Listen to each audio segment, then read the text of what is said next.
Hello hello good morning साथियों, कैसे हो सभी लोग। आई होप आप सभी लोग ठीक होंगे। और जैसा कि आप सभी को पता है कि हमने जो एक 20 वीक का एक टारगेट सीरीज हमने रखी थी, उसका आज 11वें वीक का टारगेट है, वो हम डिस्कस करेंगे। 10 वीक का टारगेट हमारा हो चुका है।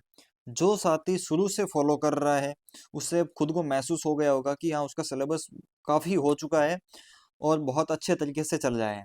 और देखो, जो मैंने बाद में टारगेट सीरीज शुरू की है जो 3 मार्च से, उसका तीसरे वीक का टारगेट का वीडियो कल आया था। तो देखो, उनके मैंने नंबर ऑफ टॉपिक बढ़ा दिए हैं क्योंकि उनके लिए अब टाइम कम है। तो आप लोगों के पास में देखो बहुत टाइम है। आपने 2 महीने पहले तैयारी शुरू की थी, तो आपके पास मौका अच्छा है। 2 महीने में अपना सारा सिलेबस खत्म हो जाएगा, फिर बस बचेगा रिवीजन रिवीजन रिवीजन। तो पहले तैयारी शुरू की है तो फिर आपको फायदा होगा, कुछ ना कुछ फायदा होगा ही होगा। तो हमारे 11वीं वीक का टारगेट है जो कि आपको पूरा करना 17 तारीख से लगा के 23 तारीख तक, ठीक है। और पहले बात कर लेते हैं हिस्ट्री। हिस्ट्री में किसान, मजदूर और जनजातीय आंदोलन, ये पढ़ने हैं आपको। जो भी आप बुक पढ़ते हो, किरण की ऑब्जेक्टिव की बुक है, मतलब मेरा मतलब थ्योरी की बुक है, या फिर लुसेंट की थ्योरी की बुक है। मैं तो इन दो बुक के बारे में बताऊंगा, और इसके अलावा किसी कोचिंग की बुक है तो फिर आप लोग वहां से पढ़ सकते हो, जिसमें पूरे टॉपिक होने चाहिए। और इसके बाद 1857 की क्रांति, ये दोनों टॉपिक आज के बहुत इंपॉर्टेंट है। 1 घंटा अपना हिस्ट्री को देना है। और बात कर लेते हैं पॉलिटी। प्रधानमंत्री, मंत्रिपरिषद, उप प्रधानमंत्री और लोकसभा अध्यक्ष, इन चारों के बारे में आपको सारी चीजें पढ़नी है। इनका कार्यकाल, पहले कौन थे, अभी वर्तमान में कौन है, इन कौन सा अनुच्छेद है इनसे जुड़े हुए। पॉलिटी को भी डेली 1 घंटा देना है।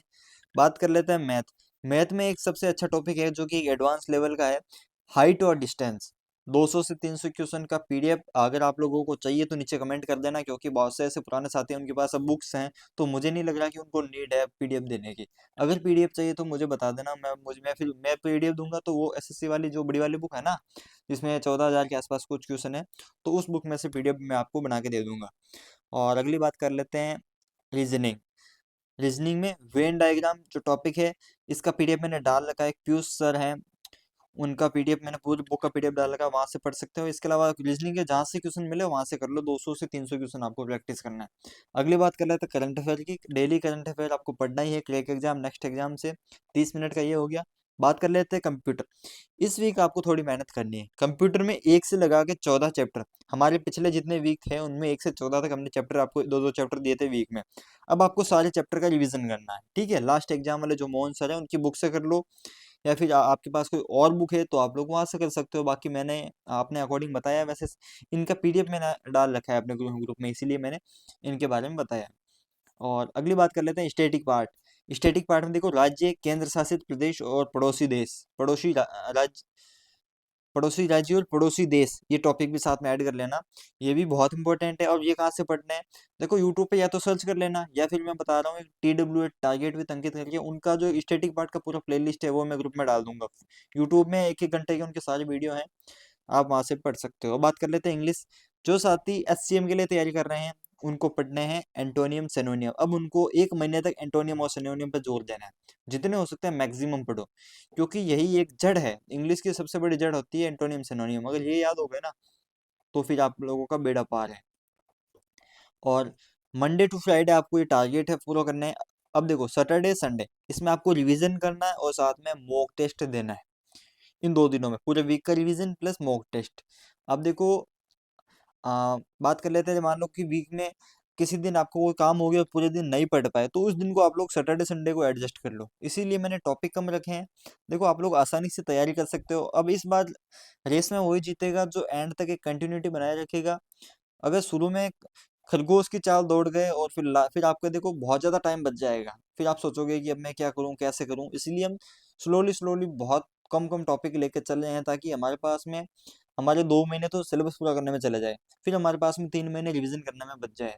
फिर वैकेंसी आ जाएगी, फिर तो अगले लास्ट के 2 महीने में बस अपने अपने को मॉक टेस्ट देने हैं। ये एक जो मैंने तरीका जो मुझे अच्छा लगा कि हाँ, लगभग देखो 31 मई तक हमारा सिलेबस है वो कंप्लीट हो जाएगा, बहुत अच्छे तरीके से, उससे पहले ही हो जाएगा।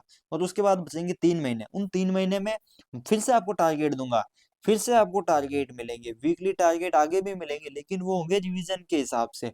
ऐसा नहीं है कि उसमें ऐसे टॉपिक पढ़ने हैं, नोट्स बनाने हैं, ऐसा कुछ नहीं। फिर से आपको फिर आप नंबर ऑफ टॉपिक्स बढ़ जाएंगे, 3 से 4 बार उनको इतना बढ़िया रिवाइज करवा देंगे। उसके बाद में जैसे ही वैकेंसी आ गई, 2 सितंबर को दिल्ली पुलिस का फॉर्म स्टार्ट होते ही उसी दिन शाम से हम शुरू कर देंगे मॉक टेस्ट।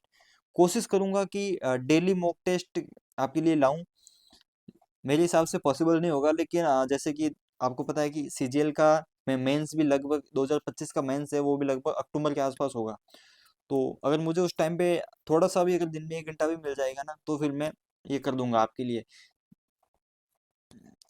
नहीं तो मान लो मैं नहीं कराऊं, तो देखो उस टाइम पे बहुत से कोचिंग वाले शुरू हो जाएंगे ये मॉक टेस्ट वगैरह करवाने। तो जो मुझे अच्छा लगेगा उसका मैं आपको बताता रहूंगा, कभी इसका दे लिया कभी उसका दे लिया। बहुत बहुत सारे यूट्यूब पे हैं जो उस टाइम पे मॉक टेस्ट वगैरह चलाएंगे, 1 1 घंटे के, मतलब 100 100 क्वेश्चन के।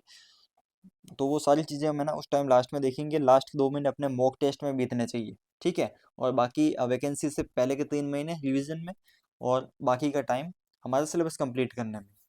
तो तो ठीक है दोस्तों। और इसके अलावा कौन कौन से साथी हैं जो प्रॉपर शुरू से टारगेट फॉलो कर रहे हैं, एक बार नीचे अपना नाम वगैरह लिख देना, ताकि मुझे भी पता चले कि कितने साथी तैयारी कर रहे हैं, या फिर मैं ऐसे ही वीडियो बना रहा हूँ। तो ठीक है दोस्तों, मिलते हैं अपने अगले वीडियो में, तब तक के लिए गुड बाय।